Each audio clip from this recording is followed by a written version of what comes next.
मैं रात को मेडिटेशन कर रहा था तो मुझे एक थॉट आया and let me that share that thing, right? ऐसा बोला जाता है, उपनिषद भी बोलते हैं, ओशो भी बहुत बार बोलते थे कि जो एनलाइटमेंट है, मतलब ईश्वर को पाना, वो जो प्योर अवेयरनेस है, मतलब तुम ये जान जाओ कि तुम वो नहीं हो जो तुम्हें लग रहा है, तुम्हारा सपना टूट जाए, राइट? तुम और ईश्वर दोनों एक ही हो, इसका रियलाइजेशन तुम्हें हो जाए, जिसको हम एनलाइटमेंट बोलते हैं, राइट? ओशो ने अपनी स्पीच में मतलब बहुत बार बोला, और उपनिषद भी बोलते हैं कि दिस इज नॉट समथिंग जिसको तुम मेहनत करके पा सको, जिसको तुम एफर्ट करके पा सको। मतलब ये कोई हमारे मटेरियलिस्टिक दुनिया का बिजनेस थोड़ी ही है कि जो जितना मेहनत करेगा उतना जल्दी पालेगा। और यही एक रीजन था कि ओशो जितने गुरु होते थे, जो जो बहुत ज़्यादा फास्टिंग करते हैं या किसी एक रास्ते पे चलते हैं, ओशो उनमें से सबको तो नहीं बट मैक्सिमम लोगों को सही नहीं मानते थे, क्योंकि वो ये बोलते थे कि ये लोग इसको भी ईगो का फाइट बना रहे हैं कि कौन कितना फास्टिंग कर ले रहा है, कौन कितना ज़्यादा कठोर तपस्या कर ले रहा है, कौन आग पे चल ले रहा है।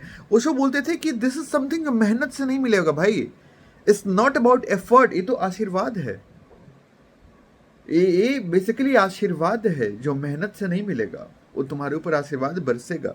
और इसी में जैन में भी ये बात आती है कि जब तुम सब जब कोशिश करना छोड़ दोगे तो मिल जाएगा, क्योंकि मिला ही हुआ है। अष्टावक्र गीता में अष्टावक्र भी जनक को यही बोलते हैं कि जब जनक पूछते हैं कि सत्य क्या है, तो अष्टावक्र बोलते हैं कि जनक पूछते हैं कि सत्य क्या है और कैसे पाया जा सकता है, तो अष्टावक्र बोलते हैं कि सत्य पाना है, ऑलरेडी मिला हुआ है, तुम्हें पाना क्या है, ऑलरेडी है ही, तुम वही हो, इसमें पाना क्या है तुमको।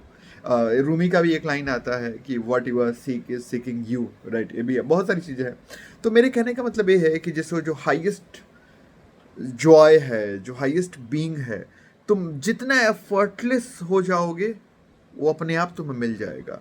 अब उससे डिसेंड करो नीचे की तरफ जिंदगी में, वो तो हाईएस्ट है ना। अगर अच्छी चीज़ों की हम बात करें, उसको हम अच्छा भी, आई डोंट नो उसको हम क्या बोल सकते हैं, वर्ड्स है ही नहीं। तो अब जितनी अच्छी चीज़ें हैं सब उसका उसी से डिसेंड हुआ है, राइट?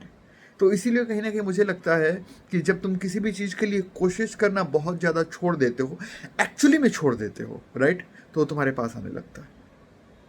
मतलब छोड़ने का मतलब ये नहीं कि तुमने इसलिए छोड़ दिया कि यार छोड़ देंगे तो मिल जाएगा।